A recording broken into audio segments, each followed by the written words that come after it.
Hi, I'm Christine Daigle. I'm Jenna Brown. I'm Kevin Tumlinson.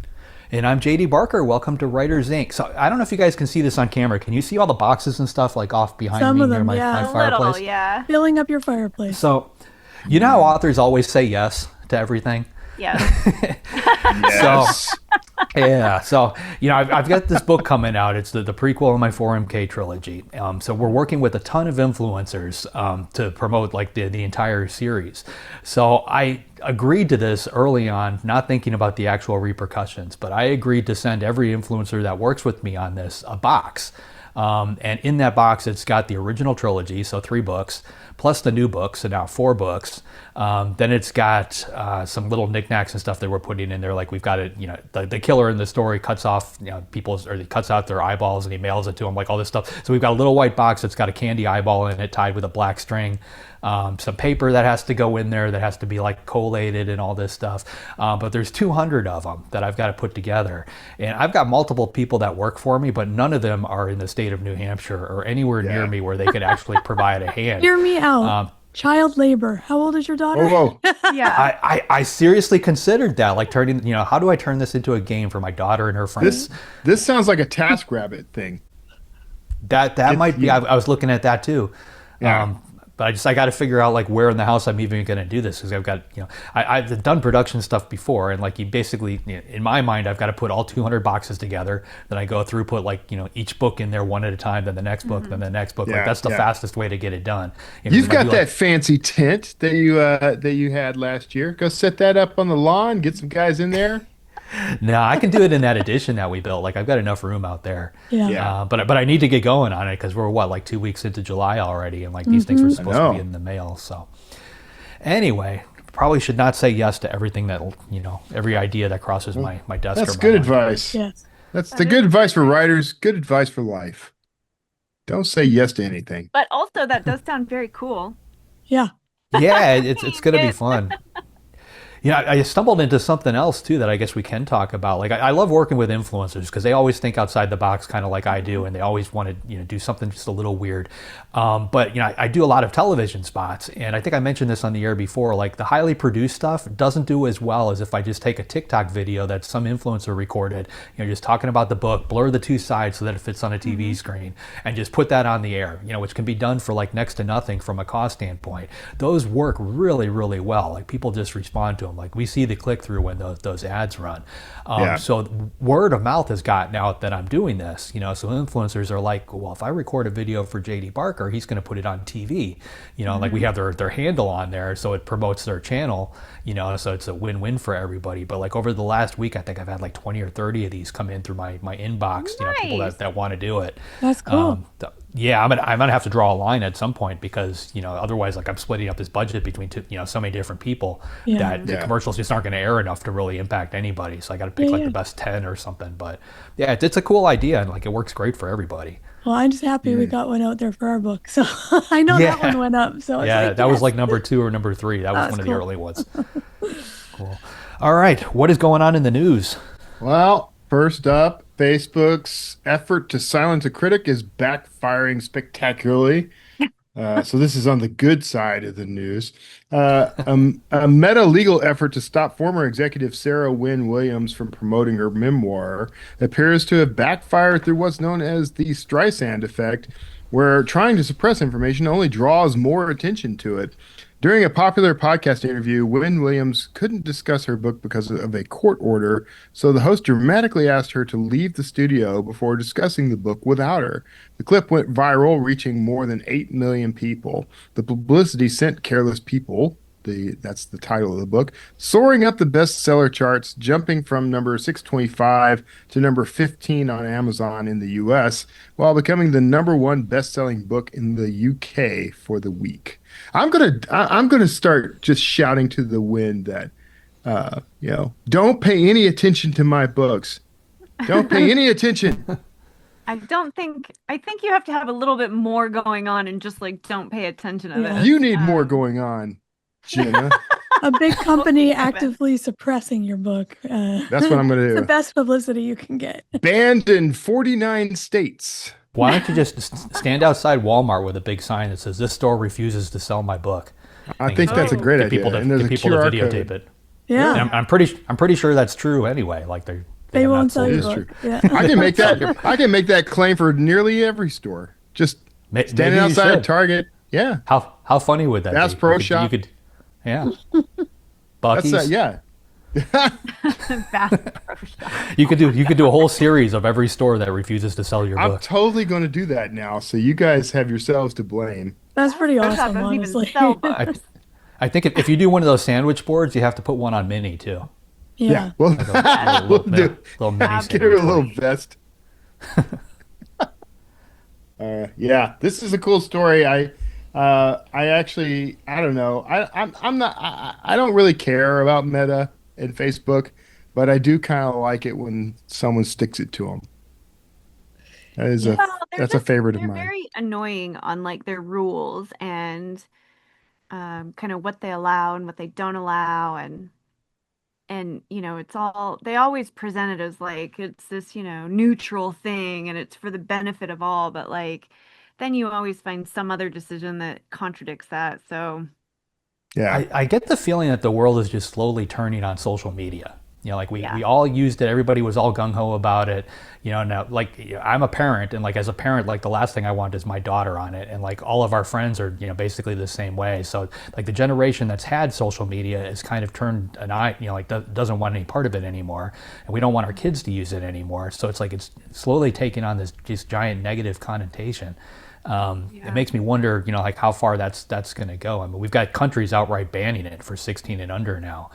Yeah. So it's well, I think I don't know. I mean, I think when it started as like a connection. It was supposed to like be sort of a way, like Facebook kind of used to be like the album for like my family, right? Like that was kind right. of what it was for. And then it kind of grew and now you have influencers, which can be good, but then, that also it can sometimes feel like, the high school popularity contest all over again. And like that gets pretty tedious, like just to deal with constantly, I think. Well, the idea of social media, I think, is fantastic, but it's when you pull the curtain back and you look at everything that they're doing with that data behind the scenes they're not telling us about. Like Yeah. that's what makes you feel icky, Right. and like what it's actually doing to people's brains. Yeah. We're at a point where we've realized that, and it's almost like the junk food of the current century.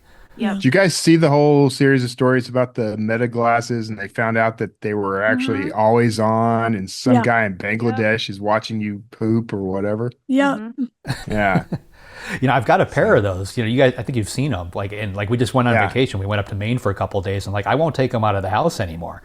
Yeah. Like it was cool when they first came out, and I messed around with it a little bit. Like it's fun on a roller coaster, but like people give you the dirtiest looks if you wear them in public, and I don't want to be that guy. No. So these sunglasses or whatever that cost a couple $100s are sitting in a box, and they will probably live Yeah. there forever until I throw them I away. think people assume that my glasses are Meta glasses. They probably I are. think They look very much like that. they do look like that. But I just have a photographic memory, so I don't need no stinking Meta glasses. All right, All right, what else you got? next story. Want to own your own library? Here's your Yes. shot. 2 former Carnegie libraries are currently for sale in the U.S., giving book lovers the rare chance to own and live in a historic library building. The former library in Kindleville, built in 1913, is listed for $250,000 and still features many of its original library details after serving as a law office, a vintage clothing store, and an art gallery. A second former library in Neelai has already been converted into a private home and is listed for $369,000 while preserving much of its original architecture, including woodwork and curved entryways. Both of these are less than what my last house cost. Right? That's interesting. Yeah. That's really interesting. What states are those in? They were in Oh, Ohio. I looked it up. It was Ohio. Okay. Because Where's that from? when we lived in Pennsylvania, we actually lived in Carnegie, Pennsylvania. Like they pronounce it Carnegie there. If you pronounce it Carnegie, you get yelled at. So I thought this was there. My wife and I actually did this with a church when we lived in Pennsylvania. Like we bought an Yeah. old abandoned church and we turned it into a house and we sold it as a house. Yeah. It's you can do that with a lot of these old buildings. They're really cool, and like anytime you have a construction project where you're not dealing with basic 4 walls where you've got odd odd curves and tall ceilings or whatever, like you can create a really cool environment. Kara and I were going to like- do that with a firehouse where we got married. Yeah, Oh, yeah, that's like pretty those kind of cool. things are fantastic. if you can find them. And a lot of times you can pick them up on the cheap because they have to sell them as what they are. They have to sell it as an abandoned firehouse, and like that's going to go for lower dollars than a 4-bedroom 3-bath. Yeah. Yeah. So I was really looking forward to the fire pole. That was going to be I awesome. don't want to know. I would can like to guarantee like that that's out there somewhere. Somebody has already done it, and I'm sure they kept the fire pole. All right, final story. Australia is publishing books too quickly, and everyone is losing out. Australian publishers are rushing books to market because of financial pressure, overloaded staff, and crowded release schedules, leading to editing mistakes and books being published before they're truly ready. Authors and editors say books often receive only about 3 months of publicity and bookstore visibility before they're replaced by newer releases, making it difficult for quality books to find readers through word of mouth. Smaller independent publishers are pushing back against the trend by publishing fewer books and spending years developing each title, believing that a slower, more careful approach leads to stronger books and longer lasting careers. I thought this was interesting because this is something that I worry about with U.S. publishing, with all the layoffs and all the loss of talent and everyone being overworked. Could like books just be getting pushed through that aren't ready?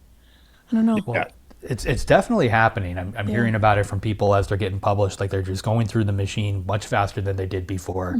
And I know if I had to guess, like in the last year, I've probably seen 3 or 4 typos in new books, which is something you never saw before because they went through so many things.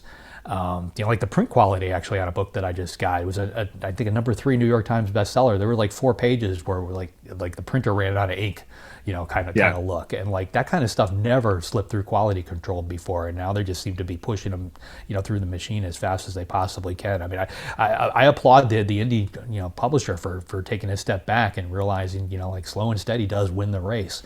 They can push ahead with quality. Yeah. This actually is kind of good news for indie authors, though, because, we've always gotten a bad rap for didn't spend enough time editing, didn't catch these mistakes or whatever. And we're the lowest of the low budgets usually. And so now people are starting to see this in the big publications. At the same time, a lot of indie publishers have figured out how to improve the quality of their work. So it's kind of nice. It's kind of, in a way, it's sort of like their failure is going to be our success, which is the best way to succeed. Well, this is happening on a lot of different levels. To give you an example, this book cover that's behind me, that cost me a little shy of $2,000 to get done. Like the big publishers are not spending $2,000 on a book cover, unless it's their top authors, and they're dialing that back too. And it's not just the covers, it's the formatting, it's the the copy edits, it's the number of edits that it's going through, it's the quality of the people that they're using to do those passes, all that stuff. They're looking, where can they save a dime, and like that's where they're making the cuts. And indie authors on the flip side, I think, are going in the opposite direction. Years back when Kindle first came out, absolutely, they created a cover in Microsoft Word, they threw it up there, they fixed the errors in the book later. But I think we've all learned our lesson. We're putting it through the paces before we're releasing those books. We're spending the money on the covers, it's one of those things where like I think they're starting to pull ahead of the big guys. More rounds of edit too. Go ahead, Jen. I'm sorry. The publishers like Simon and Schuster and even Entangled, that are doing something different are going to be the ones that end up bypassing and forcing the industry to like look at different approaches, like slowing down and actually doing things that work. A quick example, like in Kindle, if you're reading a book and you spot an error, you can report it. As an indie author, when I get those reports, I have that fixed, like within a couple of days, like it is done and a new edition is uploaded and that problem is gone. That doesn't happen on the traditional side. They may go in and fix the ebook. They're definitely not going to fix the print book. And if they do either of those things, it's probably 6 months after they hear about it or a year after they hear about it. It's whatever the next print run is going to be for that particular title. But indie authors, they're all over it. Yeah. The whole world's going indie. Yeah. What can you say? All right. All right. That's it for the news. Okay. JD, who's up this week? This week we've got Daniel Silva coming back on. Dan's the #1 New York Times bestselling author of 28 novels, and he's back with his latest thriller, Ransom. It's about the search for a missing wife of a British billionaire. It's number 26 in his long-running Gabriel Allen series. So here he is, Daniel Silva. Well, welcome, Daniel. We're off to a shaky start because of technical glitches here, but I'm glad you stuck it out with me. No, there's no such thing as a shaky start on a podcast.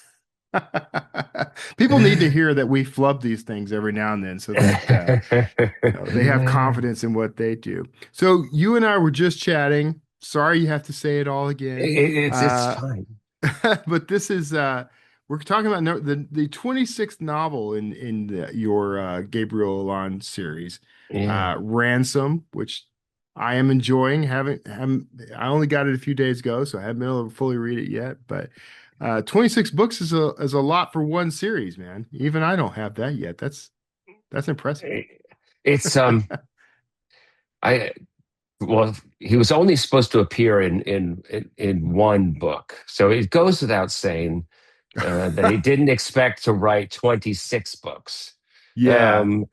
But so even after I committed to the series, I still didn't think that I would get to 26. And I think that what I've done over the course of the series to make sure that I stay interested and the readers stay interested, I keep changing it up. There are definite little sub blocks of the series, and where we are now is where I always thought that it was going to end up. And Gabriel, he lives mainly in Venice, where he is a very prominent art restorer and lives under his own name. Works for his wife, basically. His wife is the director of a very prominent restoration company in Venice. And then I just for laughs, I gave him a nice summer cottage in Cornwall to hang out in. And that's where we find him at the beginning of this book. Now, well, you've spent time in Cornwall. Is that? Oh, yeah. Clearly, you're drawn to it. It's a magical. It's this Arthurian magical place. And I actually wrote a big hunk of the first Alon book there. I was doing some research in the London art world, met a bunch of people there in the restoration community and in the art world. Got in my car, drove out to lock myself in a cottage in Cornwall and started writing. And so Cornwall has played a big role in Gabriel's life, but in mine as well, because that's where I created him. Yeah, it's interesting that because you've looped in somehow the art world and this world of like espionage, special forces. All these highly trained people, and the art world always seems to attract that kind of thing. But tell me how the pieces fit. How did this all come together? It fit in that the art world provided Gabriel with his cover, and initially, and I tell you, when those weeks that I spent in Cornwall, it just took over that first book. And I was able to write about these characters in a way that I had not written about any other characters. And so I know we're talking about the craft of writing, but the character himself or herself, for me, sort of determines the voice and the way you write. And so one of my favorite points of view within the series has always been the point of view of this eccentric art dealer in London named Julian Isherwood. And Julian was basically recruited to help provide Gabriel his cover. And he has the most magnificent point of view. It's self-deprecating, it's erudite, it's charming, it's witty. And so he's always been a sort of an important voice within this series. And then the characters around Julian have just grown in prominence over the years. And so the London art world and that madcap menagerie, as I describe them, of characters there are a really important component to the series. And they look, yes, Gabriel um, was a intelligence officer. And yes, these were spy novels, but they were written in a completely different way than most spy novels. Right. And as a result, I appeal to readers who generally don't read spy novels. And so now Gabriel is he's a man of many talents, and I can he's very versatile. I can sort of put him in any kind of story I want now. He's a great art investigator, art crime investigator. He does a good job investigating murders. And in this case, he's acts as a kidnap and ransom specialist to try to get a kidnapped woman back. Yeah, he's the multi-tool of literature. Yeah, exactly. So you don't get this many books, especially as many that as you have that have hit the New York Times list, without a character who can capture the audience. How are you? What do you think it is about Gabriel that makes him so sticky with the reader? Well, first of all, he is very unique. The fact that he is an art restorer is obviously the primary appeal of him. I think it's fair to say that. And the fact that restoration, the concept of restoration, is the central theme of the whole series and of every book. If Gabriel were to come in my office and he'd see a book that's not straight, he would fix it. He's just one of those guys, and that's his what motivates him. But he also has a tragic backstory of his own. He is a man of violence when he needs to be, although I have really started to phase that out of his character. He is charming, he's elegant, he's witty, he's well-read, he's erudite. He is just a very, very sophisticated and likable character. What's made you decide to start phasing out the violence? Because I was always pushed to put more violence in the books than I ever wanted to. In all my books, as I've said this many times before, I'm sort of a literary novelist masquerading as a thriller writer. And I remember when I wrote my first manuscript, an editor said, "You got to have more higher body count and all these things." And I was pushed to make him. There were characters that were succeeding in the marketplace at the time that were, really did good guys who did bad things. My editors and publishers sort of wanted to make sure that, Gabriel, there were two sides of his character, the good side, and that when he needed to do bad things and be violent, he did it. And I guess that a part of me wishes I had stuck to my guns a little bit and not made him quite so willing to reach for the gun when necessary. But it's easy to second guess at the end of a career. But he's had a very good run. But I like the way he is now, and I like the way I'm writing now. The books are a little bit more mystery and rely less on physicality. It's almost, though, I would think that that's a little bit of fiction mirroring life in a way, because he had to be violent because situations forced him to. Same Correct. with you. You were forced to, quote unquote, be violent. I wasn't forced to, but they really, I was trying to give you an out here, Daniel.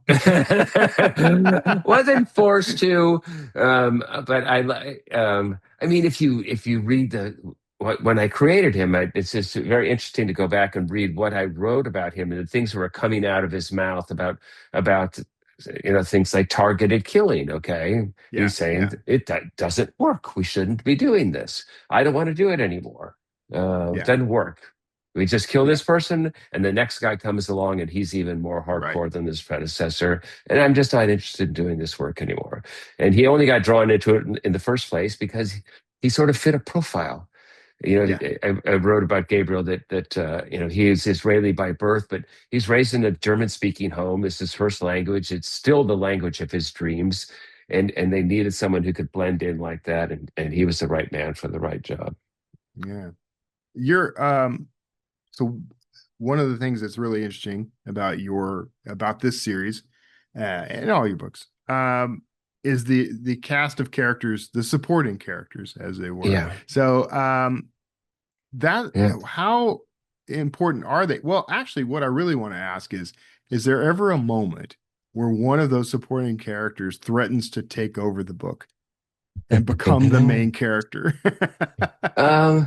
Well, I mean, if you look at some of the books where I've handed off key things to them, so yeah, not that they become the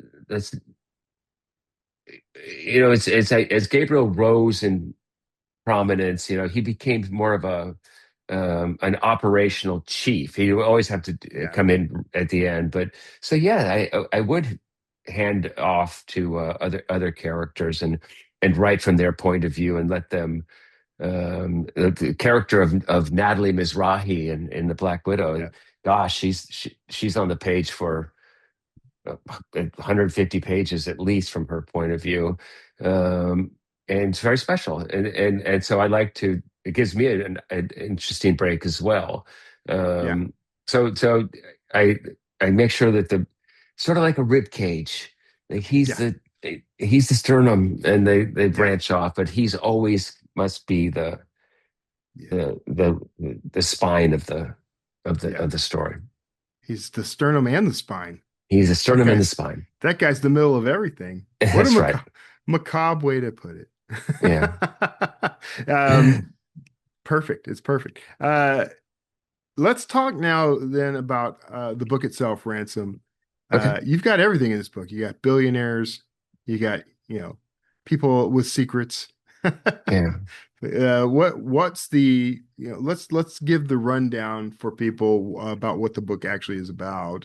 Okay. We'll talk well, it is number 26, as we said before. Yeah. And when it opens, we find Gabriel in Cornwall, who's hoping to spend a quiet summer with his family, but he agrees to be the star attraction at a fundraiser for the National Gallery of Art. And one thing leads to another, and the host of that event, a billionaire property baron named Edward Knight, shows up at Gabriel's door in Cornwall a few days later and asks him to track down his wife, who has disappeared without a trace. His wife is this dazzling, beautiful younger wife named Alice Winter, dazzling socialite, big social media profile. And she has disappeared while on holiday with 4 old friends in Ibiza. And Gabriel agrees to try to track her down, and in the process discovers that Alice has a very dangerous secret, a secret that will force Gabriel to return to a life that he thought he had left behind. So it is part kidnap drama, it's part international thriller. It's very fast paced. It's very readable and entertaining, I think. But like all my books, it deals with sort of a contemporary serious issue. And in this case, it is Russia. We all know that Russia is at war with Ukraine, but Russia is also engaged in a secret war of sabotage and subversion against all of the countries in Western Europe right now.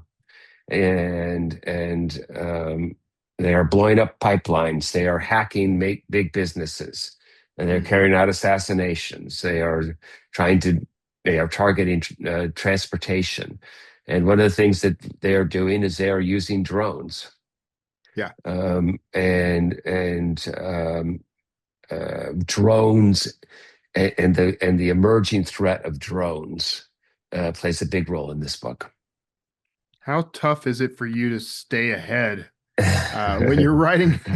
If you're going to write about Russia, those guys they're going to come up with stuff that, would make a novelist's head spin. how do you make sure you're kind of staying ahead of the curve there? You know what? I make sure that I know everything there is to know that's available publicly, and then I talk to my Yeah, sources in the intelligence business and get their read. yeah, Um, and then I take the liberties that I need to take to make the story work. And but I do sort of name names in this book. You know, most Americans. I mean, let's face it, most Americans don't read newspapers anymore. So most Americans sure. don't realize that Russia is truly, truly at war with these countries right now. It's secret. It's hybrid wars, as the Russians call it. Um, but if you were to ask the Danish prime minister whether she thinks that she's at war secretly with Russia right now, the answer is yes. Yeah. Um, and so I just do the best I can on my research, and then I make sure that I give myself the freedom to do what's necessary so that I can end the book the way I did this book. And I know you're not there yet, so I don't want to spoil it for you or No, for don't spoil our it. listening No. audience. But it's got one of my better endings, and it's got a huge twist at the very very end on the last page of the book. The advanced reads on this one have been great. I'm very proud of it. Well, how do you handle research? What's your methodology? I do it very carefully, Mhm. and you know you got to be careful about what gets floating around out there, Yeah. and so I use only quality sources for um, my research. I don't know if you can see my background is blurred, but this is one of my libraries. There's another whole shelf here. I'm either writing a book or reading a book all day long. Yeah. I just do a Yeah. tremendous amount of research. Yeah. Yeah. Yeah. That's do you like keep notebooks? Or do you Uh, just absorb? Are you I, just I absorb, and I have a semi photographic memory, so it's very yeah. easy for me to. I don't mark unless it's a cheap version of something. I don't mark up my books that I'm using. I like to keep them clean. I'm a little Yeah. bit I'm a little fastidious about that. And yeah, so I'll flag things like that. And but and I'll keep a word file of important notions that I want to get in. But no, I don't have vast notebooks filled with scribblings about research. Yeah. It's you don't need that anymore. I keep a file. I keep a sub file inside my file, and I'm Yeah. just throwing stuff in there. But they, as I said, they come from quality sources and Yeah. Yeah. not the junk that's out I, there. I call that my ash bin. I've got like this little file that's just where I dump everything and I can I sift through there later if I want to so uncover so something. it's a catch-all for everything or for a specific book that you're Oh, working for a on. specific book. I do it per Okay, yeah, book. Yeah. yeah.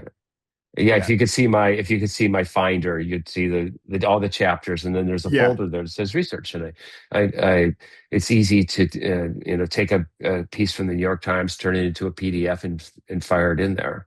Right. That's what I do. Yeah. Do you what's your writing tool of choice? You write in Word, you said? I write Word, but I write in longhand, Oh, and okay. I lie on the floor when I work, which most people think is really weird, but that's how I write. I don't know if you, I try block, but there's a little desk lamp on the floor over there, Okay. and I'd lay there and write, and then I'll reach critical mass, and then come over here and take that stuff that's written in longhand, type it into a Word file, and usually make a transition to original composition at the keyboard. But I start the day on the floor, nice and Yeah, quiet, that's nice and quiet. interesting. Yeah, Yeah, nice and what started quiet. that? Why do you do that? I always write in longhand. I like to Yeah, but why on the floor? even when I was a journalist, if I'm trying to get a lead right or something, Uh-huh. I always take out a pen and pencil or scribble it out in longhand first.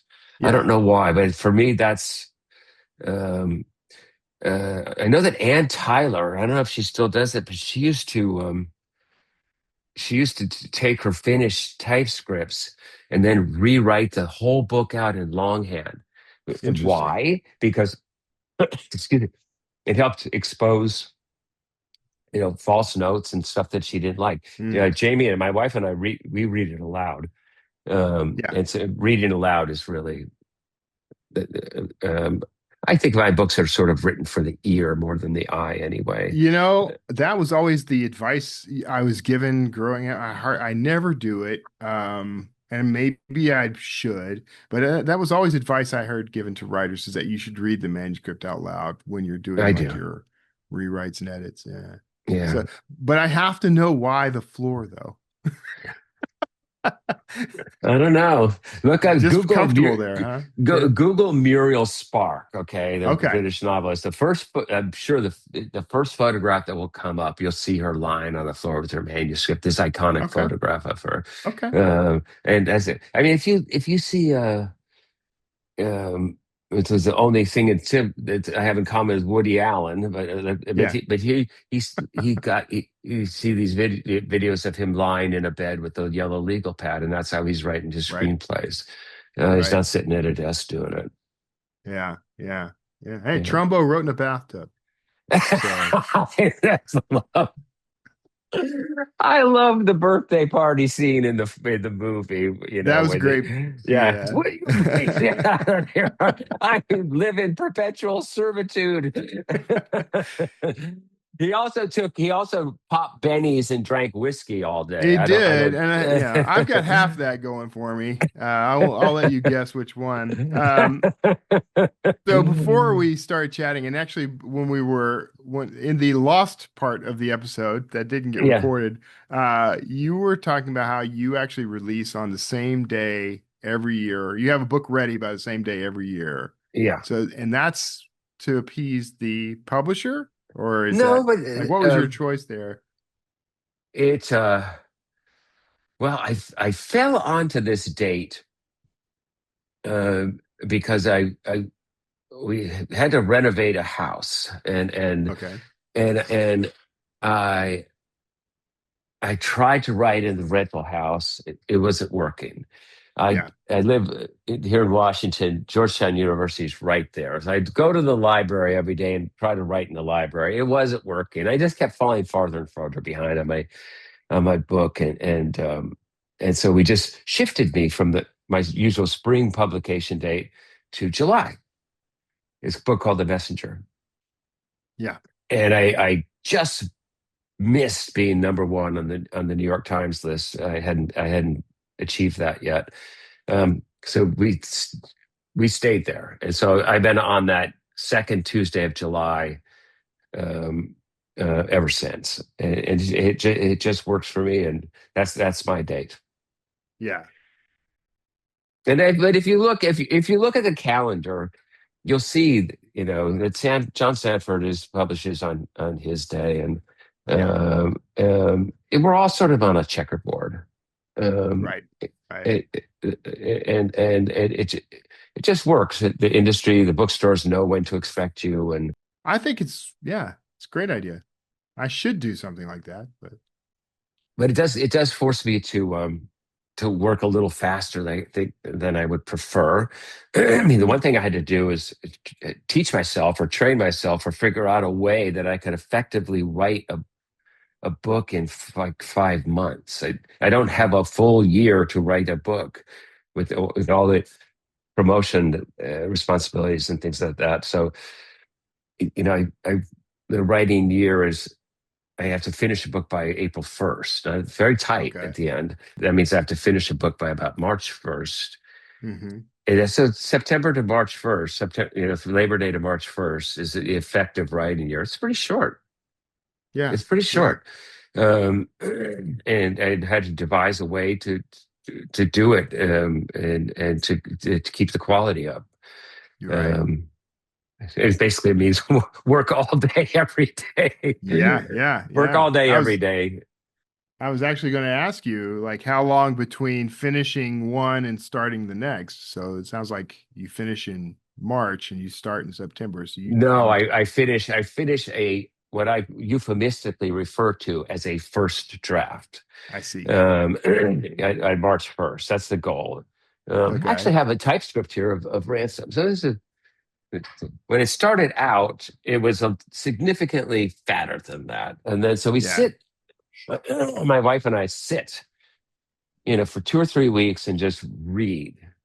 Yeah. Um, and it's basically a process of taking the very, very best from what I've written. I consider that first draft not necessarily a true first draft. It's just long, detailed outline, Okay. and then it's chiseling that into a first draft. So 95% of this is exactly what I wrote in the first go around, and it's that 5 to 10% new stuff that gets it over the edge. And so Jamie and I sit and read it aloud, go through it, chapter by chapter.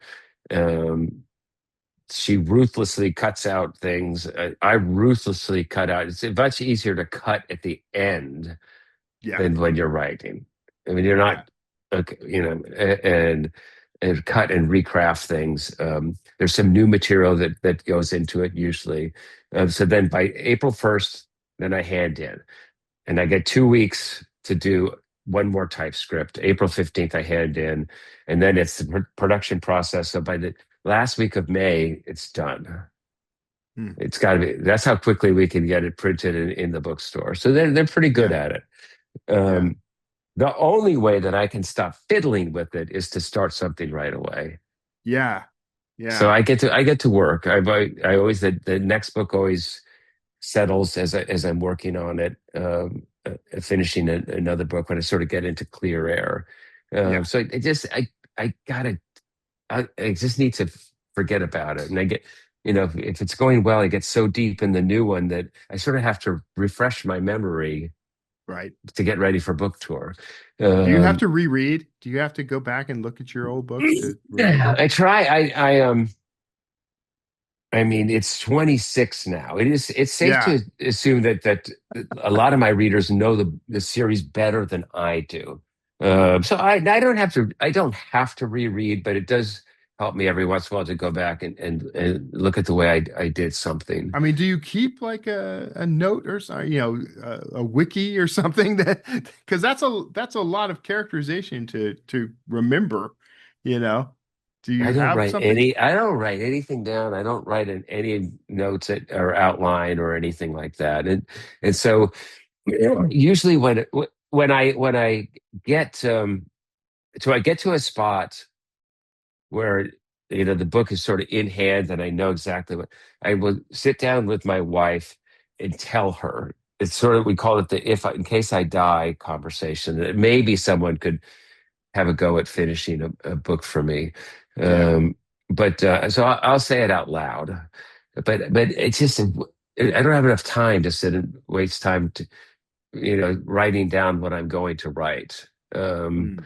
And I just keep it up here, Yeah. which is Yeah. scary. I mean, I live with it in my head for Yeah.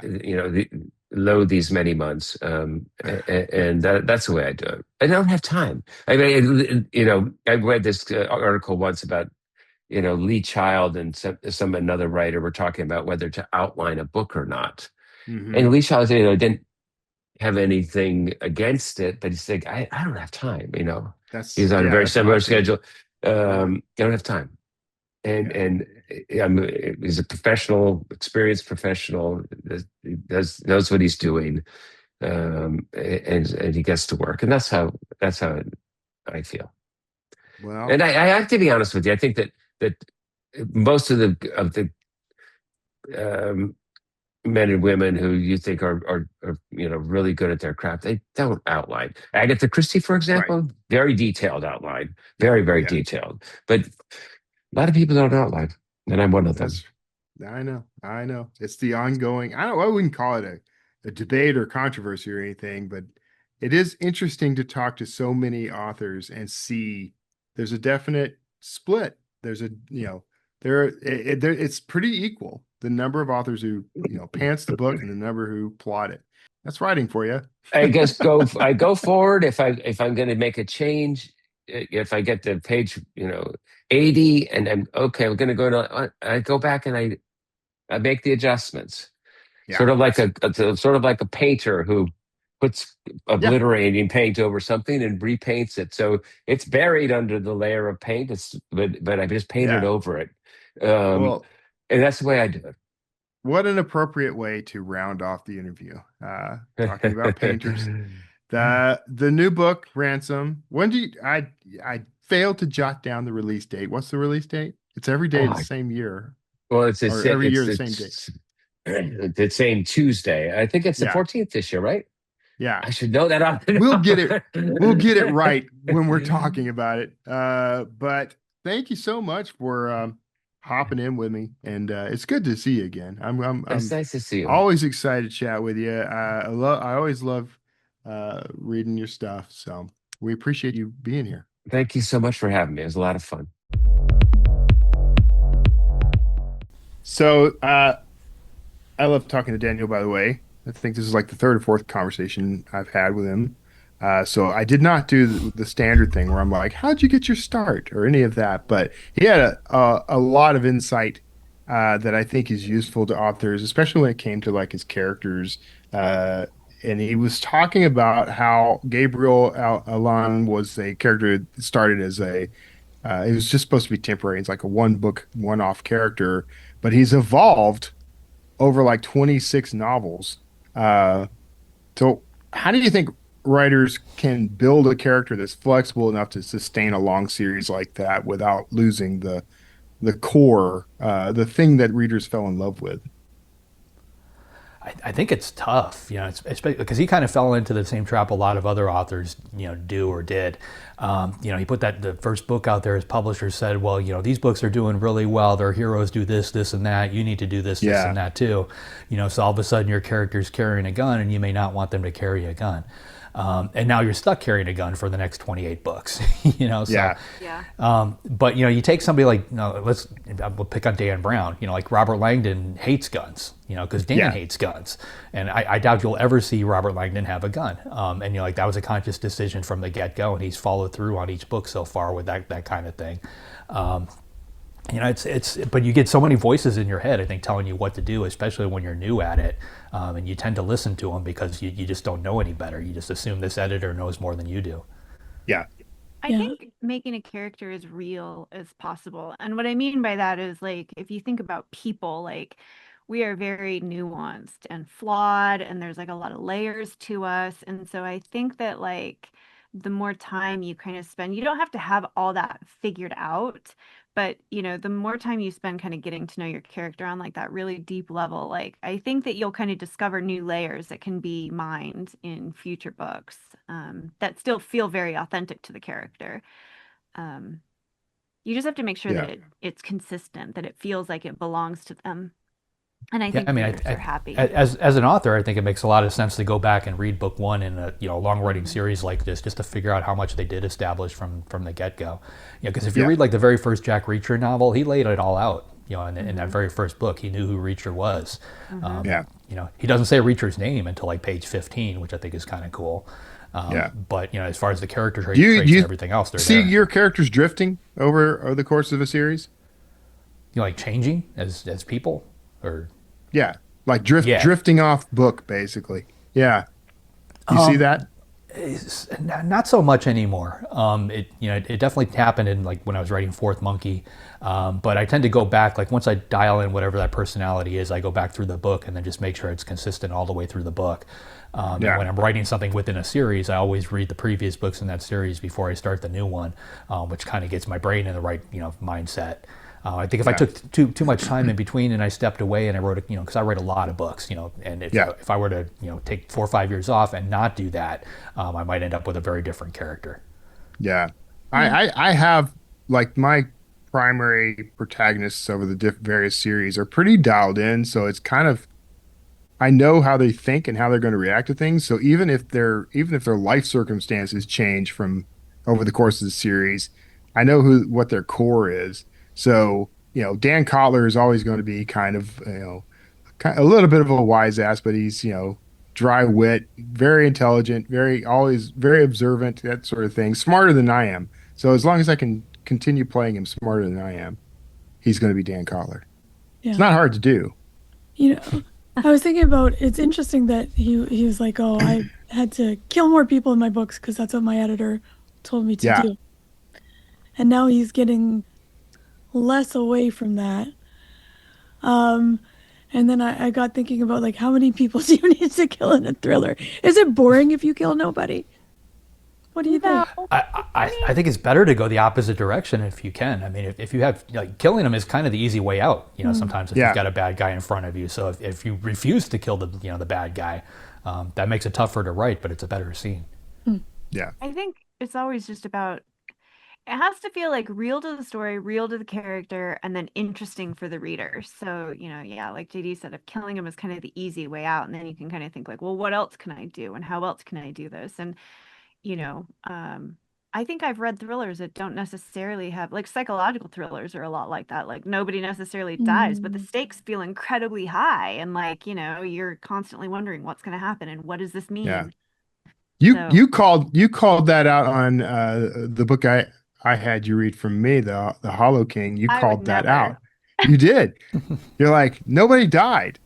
One yeah. person did die, by the way, but One no, person did die. yeah, I didn't say You it as need a at bad least thing, 10 I don't people. think. You have to kill at least 10 people for it to got to be a have at least thriller. 10 people. I don't You know, think it was a I'm bad comment. kidding. I think I was just surprised that it just Yeah, it was a very I didn't specific. take it as bad. No, Yeah, no, it did make me think for a minute, like, oh, I wonder if this is a boring story because I didn't kill a bunch of people. no, I thought well, it was interesting. Like sometimes it is interesting. You get to the end of something and you realize, oh, no one died.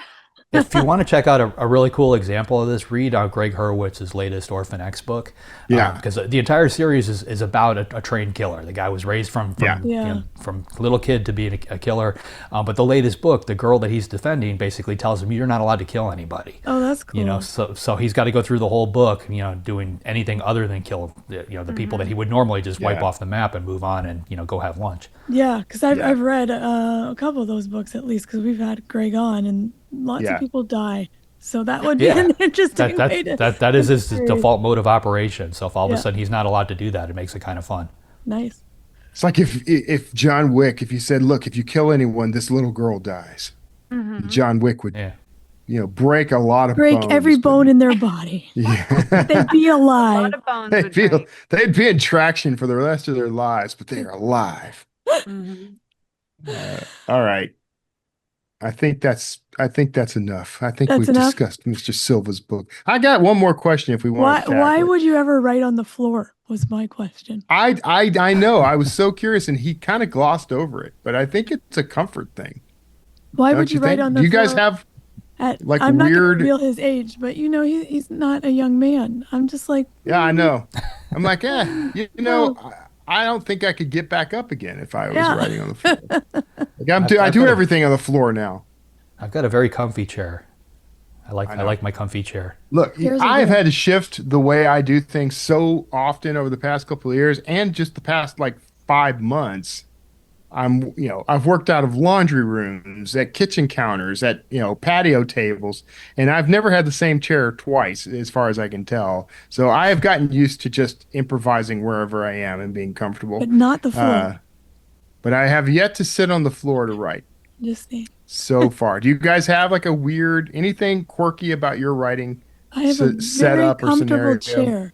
Sometimes I'll write at No, like different fine, tables and Christine. stuff, What's but the weird thing you do though? Is there something you do that's no. weird? I don't No? know if it's weird, but like I mean, I definitely like being comfortable. So I mean, I will write from bed. I'll write on the couch. I'll write wherever I can create a nice little cocoon. I like cocoons, is what I've Okay. decided. I like being comfy and cozy and kind of, just being able to sort of like melt into the writing. So let me ask you a question. Can you take this too far? Like, can you get too comfy where you don't get anything done? Because like that's what would happen to me if I tried to write in bed. Like I'd probably just fall asleep. I wouldn't get any words done. Surprisingly, I mean, like, if I'm really tired, obviously, like, I will start to feel like drowsy, but I would feel that if I'm that tired, I would feel that at my desk too. Yeah. So, um, you learn, I think, when you kind of do the cozy, like, I've learned, how to figure out like, so I guess I'm very moody. I know, big shocker, but so I follow my mood. You know, if I'm kind of feeling like very like upbeat and productive, like I like to be at my desk and in my office and it's nice and it's bright. But if I'm sort of like cranky or like, you know, just don't kind of feel run down, then I like to cocoon. And I find if I follow my mood, then I actually end up being more productive than if I tried to fight my mood. That's I don't smart. know if that makes sense. That makes Yeah. sense, I guess. Yeah. Makes me realize I do not want moods. It's like a major hindrance to the process. You know, moods aren't terrible. You just have to learn how to like recognize like, okay, like what's going on here. But Yeah. Yeah. Self-aware. I'm pretty good about getting past the mood. Most mornings these days I face existential dread until I force myself to get past it. I scream at my laptop until I'm comfortable, and then I write. but that's the Perfect. trick is not fighting it or like getting over it. It's just being like, all right, it's like acceptance. It's like the ultimate acceptance. Like, all right, here's my mood. What do I have to do to make this work for me instead of against me? And so I guess like sort of I gamify it a little bit that way. And so that's why I've kind of learned like how to identify kind of like what's going to help me do what I need to do that day. Yeah. And then I just Yeah. do it. Very cool. All right. On that note, JD, who's up next week? Next week, we've got Stig Abell coming on. Stig's a British journalist, broadcaster, and author. He's the co-host of the Times Radio Breakthrough Show and previously worked for BBC Radio. His latest novel is called A Twist in the River. It's book 4 in his Jake Jackson series, and it released, I believe, earlier this year. I think it was March. So, Stig Abell. Sounds good. If you'd like to be notified as soon as new episodes publish, make sure you go to writersincpodcast.com and sign up now. We'll see you next episode and have a great week of writing. Thanks for listening to this episode of Writers Inc. Access the show notes and leave a comment at writersincpodcast.com.